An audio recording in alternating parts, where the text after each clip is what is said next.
And we're back. Season, I don't know, 4 or 5, whatever it is. Episode 2. Here we are. 2026. Episode So 2. you think your car is fast, right? Is that a question or is that, Is just that a some call kind of out? statement? Yeah. Well, all right, boys. We're back right before Hondo, and Yes. I think we need to go over some things, especially for that event. I saw a post recently. I think it was Barry Malone, and he was demonstrating the surface there at Hondo, which used to be dusty and kind of dirty, but man, it looks fantastic in that video. What did they do, Yeah. Jason? So people are going to be so last year we did this deep cleaning of the runway, and the grip improved significantly. Last year we had a lot of people come out and get their personal bests, right off the bat in the season. A lot of people got intimidated by Hondo because, like you said, the first 2-3 years it was a little bit dusty, and we were trying to figure it out. We did a couple of different cleaning options that just didn't seem to improve the runway. We got rid of the dust, but it didn't seem to help. We thought, let's go a little deeper. So we did some deep cleaning last year, and the traction improved significantly. We had a lot of data. We had guys like Johnny and Barry come out to the runway, do a run, get data on their ECU. We did the cleaning. They came out, ran data again, and it showed significantly less like traction loss, right? First, second, third gear. So we loved it. It was amazing. So last year was a really good event. A lot of good speeds were run. And then this year we did it again, but we did it to the entire runway. So last year we sort of did like the middle section of the runway where we race. But of course, some of these really fast cars, I remember Jaddy at one point was like, it'd be cool if you guys cleaned it all the way to the edge, because his Viper was like, Yes. doing this. And he's like, so once I got off the clean surface, it was sort of sketchy. I was like, okay, got it. So we cleaned the entire surface. So that's been done, including the braking area. So now you're not having this transition from a really clean surface with a lot of grip to like sort of like the old surface under braking, which is nice. Yeah. Entire runway is completely clean and deep cleaned out. So it's incredible. But even better, the airport went through a process, and we basically have the grids. We have the what do you call those? Why is this slipping my mind right now? The grooves. The grooves. They groove the runway. Yeah. So similar to Abilene, similar to Marion, the runway is freshly grooved, freshly cleaned. Barry Malone went out there in his, I think it's like 750-ish NA car. Fast car. I think he was going 170 plus, 172, 173 in Abilene. And he went out there and he said he had grip the entire way through. Literally zero slip in his car. And that's a car that does like to slip a little bit, first, second gear especially. And he said it was gripping all the way through. So everything's like deep cleaned, freshly grooved. People are going to go really, really fast. The traction is really good in Hondo now. Is it going to be the best traction of the whole season? We don't know. Abilene's really incredible, and Marion is where the records have been broken. But I honestly wouldn't hesitate to say that it's going to be right up there with all of them, like the really good traction runways. Yeah. Well, very cool. I think that's the reason, that track was the reason that we installed the Cyvex GPS traction control on my car. We needed something. Yeah. And at the end of the day, right? Like I look at the different tracks, like, because we've run on so many different tracks. We've had everything from like the Pikes Peak, Colorado Springs runway, which is really like the peak of like, and that's back then everyone was like, this is the best.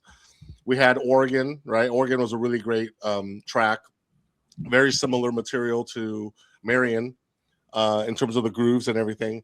And then we've had tracks, and I'm not talking trash about these, and that's sort of like my point is we had tracks like Coalinga. We had tracks like Kansas that are just sort of like older, smooth asphalt, shorter runways, right? But the way I see it is just like all forms of racing, you have different tracks.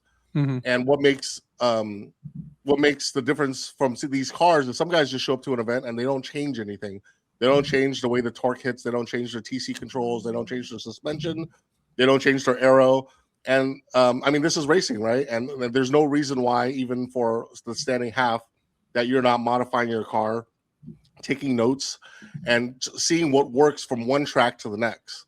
So as you transition from Hondo to Connorsville to Marion to Abilene this year, people really should be making adjustments to their aero, to their tire setup, to their to their suspension, and possibly even to the way the torque comes in each gear or whatever, based on the traction that they're getting. So of course we're doing our best to always make sure that the runways are clean and that the grip is good.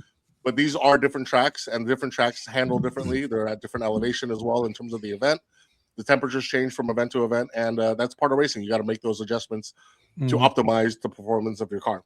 So yeah, absolutely. I mean, look at the F1 teams. They've got 22 tracks they have to change right. every time. Yeah. And every weekend, different cars perform differently because of the way they're set up. And this is the same thing. Of course, it's not nearly as complicated as F1, but racing is racing.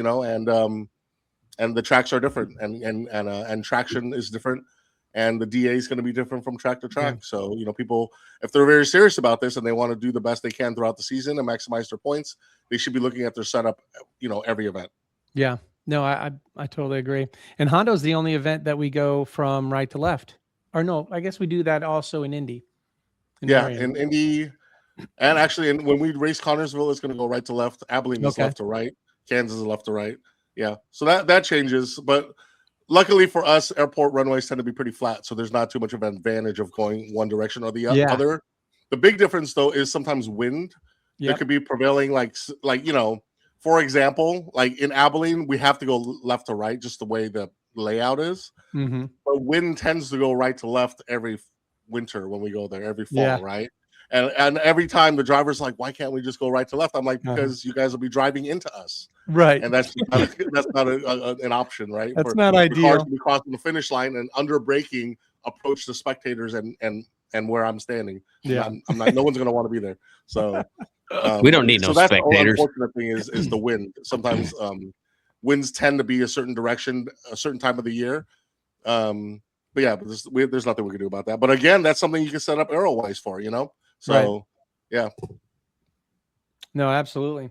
Okay, so Hondo's coming up in we're a week away. Basically from and it's the kickoff for the season, so it's the first race.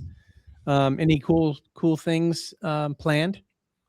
Yeah, so people that have been coming for years know that we have, and I just love that we start the season off here and what we have planned. We always have this dinner set up, courtesy of the airport and the Corrigan air hangar. Thanks to those guys for helping us with this. But we always have sort of like this VIP sponsored drivers dinner. You're allowed to bring your friends and your family and your crew for drivers and sponsors. We host this dinner, complimentary food and drinks in the Corrigan air hangar. It just allows us to sort of all catch up, right? Like I haven't seen you since October. And all the drivers and the sponsors. So it gives us a chance. Like it comes at the conclusion of setup day. So hopefully guys will come out to setup day. So just so you know, setup day, Thursday, April 9th. That's Thursday, April 9th. Sponsors and vendors can get in as early as 10. All the other drivers come in from 12, from noon and going forward, basically till 4 or 5, which is when the dinner happens at 5 o'clock. So you can come and set up and then just stick around, right? We have we have music. We have free food. We have free drinks. Gives you a chance to catch up with your buddies, your competition. It's a great networking opportunity. The sponsors are there. You can speak to those guys. Sometimes our fuel vendors are there. It's just a great chance to get some food and hang out and talk to people. Yeah, awesome. Yeah, I've been. That's to the on event. Thursday night. Yeah. Now there's a band sometimes. Sometimes we have live music. Sometimes we have a DJ. But either way, there's music, there's food, there's drinks. We have a bunch of tables and chairs set up. We always do barbecue because, of course, you're coming to Texas. And it's the first. Oh, shout out to Moreno's Tow for helping with the food. They're the owner of the tow company that works with us for the event. He's a great chef in terms of he smokes his own meats. Okay. So we get sausages, pulled pork. It's great. Brisket. The food's good. And it's a good time. It's a good chance to catch up again with everybody. And also you get a chance to, sort of see the guys because it's setup day, right? You get to see what your new competition is for the year. You can see some of the cars are there. They're pulling out of the trailer. It's a good time. So I highly recommend people to stick around and do it. Okay, so sponsors, do sponsors have their own area for parking in the paddock, Yes. or they do? Where is that? Yeah. So If when you were to you come in, so we have in our layout, there's an area that's for specific to sponsors. That's usually right up against the grass, where you are set up in a prime location where there's a lot of spectators that hang out because they tend to set up in the grass to watch the racing, and then the sponsors can also view the races from their setup. So the sponsors usually have a preferred area to set up, and then we have an entire large pit area. We've also got I think we have a hot rod car show this event. So Okay. there's going to be I don't know, 15 or 20 hot rods that come and set up throughout the weekend. We have a bunch of stuff. Hondo, as you guys know, we do the helicopter rides during the race. Yeah. So cool to see the races from the sky, and you get a chance to go up there and film maybe your buddy racing, or just watch the racing from a helicopter throughout the weekend. I know we have some skydivers coming down on Saturday morning during the national anthem, which leads me to we're gonna have a moment of silence and a brief. I'm gonna have something to say, and Greg Ibsen's family is flying out to Hondo, and they just want to come and have something short to say as well, just about Greg. Greg, our 2025 two-wheel drive class champion, passed away last year, as you guys know.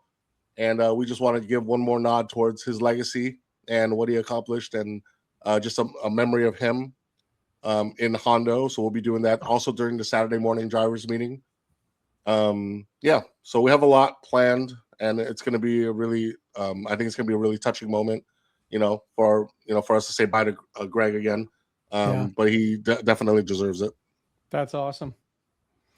Yeah, that's awesome. So it's a 3-day event. Are most of the tickets driver's tickets for all three, or is Saturday a heavy day or Sunday a heavy day? Saturday is for sure the heavy day. And it usually is, you guys know. So Saturday tends to be pretty busy. Friday and Sunday will be lighter. We have a lot of cars signed up. I mean, we could definitely take more cars. I wouldn't say we're full in any way. Yeah. So and we still have registration open. So if anybody wants to sign up, please do. I think registration probably shuts down early next week. So okay, so we're talking to potential drivers or even drivers that have signed up already. Make sure that you're not in the wrong category, because there's a new category called the Manual 6. A new class, with 6, not 6 speed, but 6 cylinders and down. So if you have anything that's under 8 cylinders and you're a manual, you might want to move into this class, because right now it's new. And you could be one of few at the in the beginning to get into that class. So don't forget, there's that class available too. And you can change. You can change if you get there whenever you get there. You can change over if you want. So you can change classes up until the first race of each day. Just for people that don't know, what you register into does not mean you have to race it. You can also race a different class each day. Some cars are eligible for multiple classes. Yeah. But having said that, being a new class gives people a rare opportunity to potentially win a class, or you can win trophies easier. You can win the season championship easier. This is just naturally a part of having a new class, just because there's going to be fewer people signed up in it. So there's going to be less competition. And this class is made specifically for those guys, right? 6 cylinders, 5 cylinders, 4-cylinder cars, true manual transmission cars, sort of the OG guys.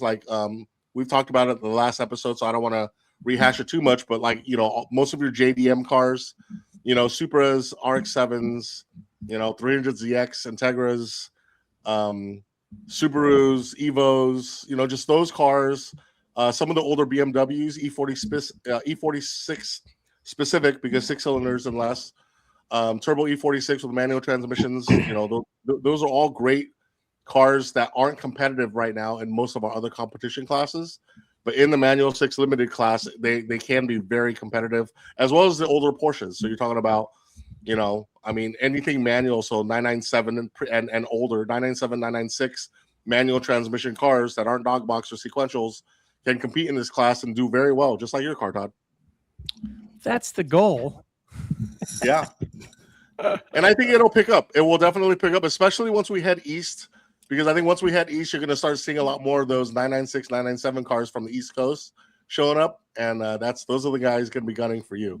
I mean, we got to get like old school, like Tom and Joe Gargano and some of the old school Porsche guys, because they still have those cars.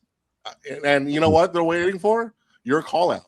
Make it official right now. Call them all out. I'm calling out you, Tom, and you, Joe, right now. Get out here to Shiftsector. At least do the Indy one, because it's 9 hours from New York. Yeah, that's a no-brainer for sure. Yeah. Yeah. So I don't know. I think it's going to be a fun class once people pick up on that's available.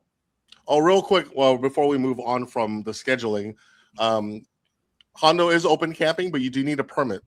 It's really easy. Just email me, or drop me a DM, and I'll send you the form, and then fill it out and send it back to me. It's $25 for the whole weekend, all 3 nights. So it's really affordable and really easy. Just fill out the form. Please get me that info before the event. Don't make my life so miserable at setup day where I got to walk around with forms and get people to fill them out. Like, just please, send them to me, and and we'll just get it done. But yeah, open camping, so it's great. You guys are gonna have a great time, in the pits all weekend. It makes it so convenient. It really does. Yeah, for sure. For sure. I'm gonna probably leave the bar and come to the airport to hang out with you guys at each night. No, what's the name of the restaurant? The big one. What's that restaurant called that we usually go to? So I think it's a different restaurant this year. Okay. I think I posted about it. I'll take a quick look, but we also have a bar that we're set up with. We're doing karaoke on Friday night, which is sort of cool. Yeah. So we're gonna have to see. Todd is, people don't know, but then they see Todd go out there and he just kills it on the mic. It's fun. What's the name of that place? I'm looking it up right now. I'll say it here in a sec. What was the last time? It was Kansas. That guy had a great karaoke setup in Kansas. That was the funnest night. Yeah. Yeah, I don't think I've ever seen just that from. It was amazing. It was so fun. See, Taylor, look at you. You've been out for a couple of years, man. You're just missing all of this. I know, Taylor. Well, I mean, but Taylor's been busy just buying cars, so I got to do something. Somebody's got to do it. When he gets bored, he just buys cars. What didn't you just get something like a race car recently? Very recently. Yeah. Just sent off the money today, actually. What'd you do now? Well, I don't remember. Did I talk on last episode that I joined the Eagles Canyon up in Decatur? Yeah, you did say that. I thought maybe you bought a Miata or something. No. Hey, all the respect in the world to Miatas. Yes. It just didn't excite me. So in my whole quest of finding a car that I was semi okay with the risks of real racing, there's a shop near me. It's called the S Collective. They do all kinds of stuff. They do a lot of high-end maintenance stuff. They do a lot of suspension. They have a race team. They travel all around, compete. They have a PPF and a paint correction area too. And I like the guys there. So I've been every time I see an ad, I send them a car. I'm like, what do you think about this? What do you think about this? Well, I ended up finding an E92 M3 that's already set up. Race car. Right. Race car. Caged out? What? Caged out? It is. Yeah. It's got a cage. Nice. It's got a wing on the back. Rod bearings are done. I know everybody out there is like, ooh, I don't know the S65 motor, but rod bearings are done. Individual throttle bodies are done. Big brakes are on it. It comes with a couple set of wheels, MCS remote coilovers. I mean, it's a really nice setup car. I'm buying it from the original owner. He bought it brand new. He's a retired dentist. Just moved out to Austin not too long ago from California. So, he's super OCD, and I've experienced that in the negotiations of the transaction. Normally I'll buy a car and send a transport guy to pick it up, and that just did not fly with this guy. He wants to meet me. He wants to go over the car with me. He's got a stack of, I don't know. The guy that I sent out to inspect the car for me called me yesterday morning, and the first thing he said is, if you don't buy this car, you're an idiot. Oh, yeah. So I thought, well, I guess I'm going to In fact, I just got a text on my screen here from that guy saying he just received funds. So Nice. I am going to go pick this one up. I don't know when I'm going to pick it up. It's not far. You It's said just in Austin? Yeah, it's in Austin. Yeah, Okay. so like 3.5 hour drive. And I'm going to take my Oh, trailer. dude. Pick it up next week and then come to Hondo. Yes. Yeah, and that's a maybe. That's in the workings. I wasn't really going to say it because I, knock on wood situation. Jason just said it. But I may just do it. said My trick is loading a car on the trailer using one arm because I just had shoulder surgery last week. So Yeah. We have plenty of guys that can help at the track. That's not even an excuse. I mean, Well, he's gonna pick- Hondo's pretty far from Austin still. No, it's what is it, like 2.5 hours? I mean, From Austin, it's probably at least over an hour. Yeah. so I'm figuring it out. I think You can I'm definitely hoping by get there. next I promise weekend- you, I've got guys that'll help you unload the car. And I mean, if you want to race it, but you're not even doing that. You'll probably just show up and hang out. Yeah, that's kind of the plan. Well, you know what you should do? You should come to the race and hang out and pick it up on the way back to Dallas, right? That would be that's kind of what I'm thinking. Yeah, that's the way to do it. I'm glad we got you around here, Jason. That you're the idea guy. That's right. And I can tell you, man, because I go to the track a lot, and or I used to, not as much anymore because I don't have a car. But I've seen so many well sorted E92 BMW M3s at the track, and when they're set up right, they're so fun to drive. They're so fast, and they're real drivers' cars. NA 8-cylinder. They sound good. When you set it up, they're really nice and balanced. They're a little tail happy when you're not set up, right? If you drive and stock. it has more power than probably what I was looking at as a first track car, but the deal itself, I just couldn't pass up. Like basically, I was talking with S Collective about what's it going to cost me to buy and set up a Miata? What's it going to cost me to buy and set up like a BRZ or a GR86 versus like a Porsche Cayman or something? And I feel like I basically am getting this car for a slightly more than what it would cost me to set up a Miata. Yeah. So I was like, Really? all right, then I'm gonna do it. So What gearbox is in it? it's a 6-speed. Oh wow. Yeah. Okay. Yeah. Oh, So there's I'm your gonna have to do competition shifting. right There there. you go. I mean, it's Oh no, it's an 8-cylinder though. yeah, and it's not like Yeah. I mean, I think it's tuned and an Boo. exhaust. I mean, it's just not like. But I No, don't know. I was talking to one guy. I said, "Hey, has anybody ever raced an E92 M3 on a track?" And there's a buddy, Todd, in our group chat, Andy, and he's like, "Actually, I drove an E92 M3 on the ring, and he said it was my favorite car I'd ever driven on track Wow. until he bought his 992 GT3." So I thought, well, that's a pretty good That's a good endorsement. for it. So we'll see. I'm probably And you know what? a Like, month honestly, out from like- real racing, getting on the track, but Yeah. we'll see. I mean, 992 GT3 is like going to be, it's all from a chassis perspective and how it's set up for the track is so fast. But Yeah. I wouldn't be surprised if a lot of guys prefer driving the E92 M3 on track because it's manual and the way it's set up is just more, it's more fun to drive rather than the 992 is so easy to drive fast. Just a But weapon. the E92, like it really does take some talent to really get like the last 10% of speed out of it for track time. So I think you'll enjoy it more, to be honest. I'm excited. It's weird, I'm a Porsche guy. But I've been on a BMW kick lately. I've probably bought, I guess, 4 BMWs in the last year. Who knew? That must be nice. I mean, Have you I've noticed gone through 4 transmissions in the last year, so same engines? budget. Engines. well, I'm I've done even- all those too. I'm thinking about buying just as many Metzger engines as I can find at the moment, just because you can't find the parts for them anymore. Yeah, Yeah. I mean, might as well. It's not a bad investment, to be honest, and you're not going to lose a dime on any of those. Yeah. They're hot right now. I mean, I saw one sold today on Marketplace. It was a 98,000 mile 996 turbo for like 70 grand. 98,000 miles. That much now? Yeah. Yeah, it's 70 crazy. grand, you can almost buy the car. It's they're just going Well, I through think the you're roof talking now. about the whole car, right, Todd? Oh, you're talking No. about the car. Yeah, the whole car. Oh, I thought you were talking about just the Metzger engine. I was No, like, how no, is no, it no. 70 grand? The whole Okay. car. Yeah. But No. still, man, when I bought my 2003 996 turbo, and it Mhm. had like, I can't remember, it was like a $50,000 FVD package on it. Yeah. And it was low miles. I think it was like 38,000 miles. I paid 41 for the car. Back this in was what? 08? No, not 08. maybe 2009, 13? maybe Okay. 2009, something like that. Yeah. I And sold now a there's tip. so much. I had a 996 tip. I sold it for 38. Yeah. I mean, that's a tip, but they're more than that Worst now. Yeah, they're transmission more of all now. time. Yeah. That literally, right? Isn't that like that's like the worst transmission of all time? You can count the seconds between shifts on that thing. You could, and it would do like 3 laps at MSR and then just be completely toast. Cooked, yeah, Cooked. overheated, yeah. Yep. But for the street, it's perfect.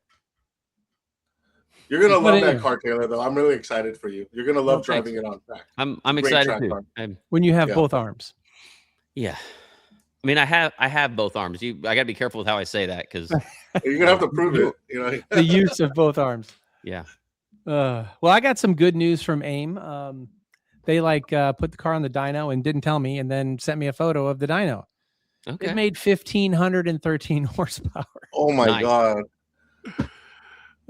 So basically, almost 100 more than it ever made. It must have been cold up there. I don't know, but yeah. So I'm kind of excited.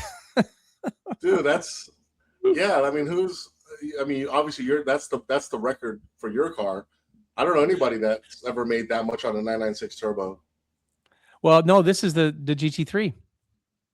Oh, this is a GT3. Okay, Mhm. yeah. So I can't imagine. Oh, I guess I could probably claim the highest horsepower GT3 in the world at this point.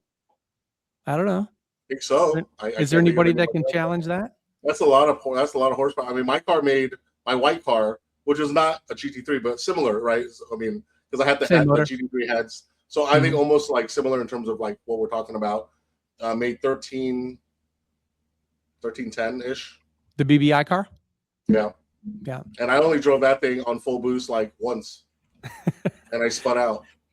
Did you ever take it down the half? I did, and that's when I spun out.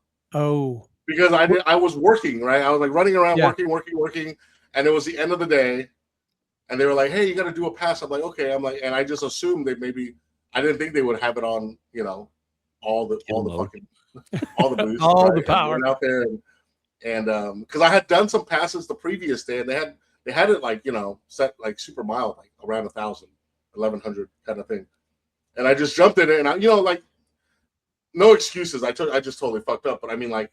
I just wasn't mentally ready for that, and I remember shifting it into third, and it all started coming in, and it was like I think it was like as I transitioned from third to fourth, and the car just whipped like it wasn't even like a spin, it just turned off. It made a left turn and drove right into the dirt, and but it was like the most boost I've ever felt in my entire life from the driver's seat.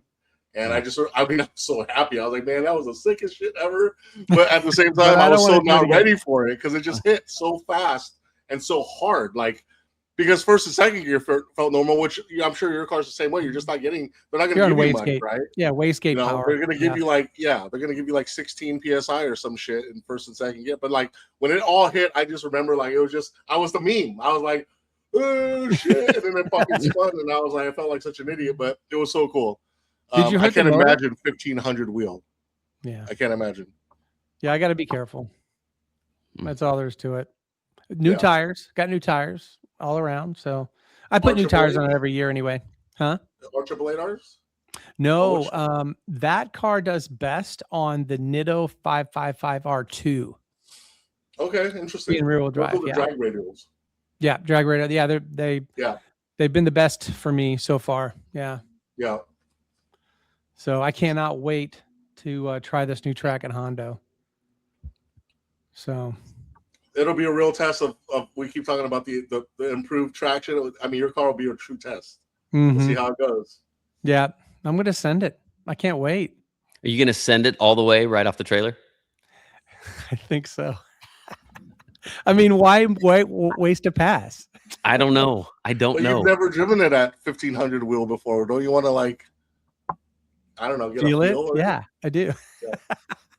I mean, that's exactly what Todd did in Indy when you did the full spun. And you spun. He sent it off the trailer. Yeah.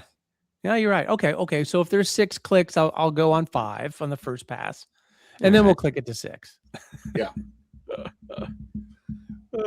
All right. Well, we're at 30 minutes. I think pretty good length podcast. So hopefully this gets some people interested in, for the shift sector for the year, not only just Hondo, but the rest of the year. You're right. We'll keep this up, do a couple a month, maybe more.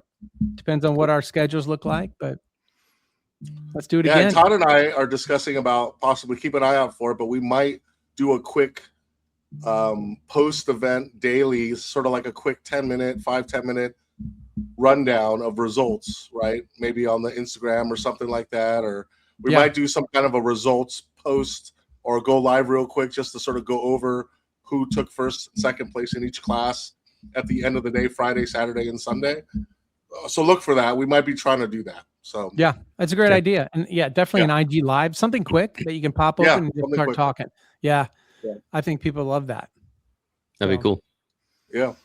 All right, right on. See Taylor there. Maybe. I'm gonna try. I think I'm gonna try. Yeah.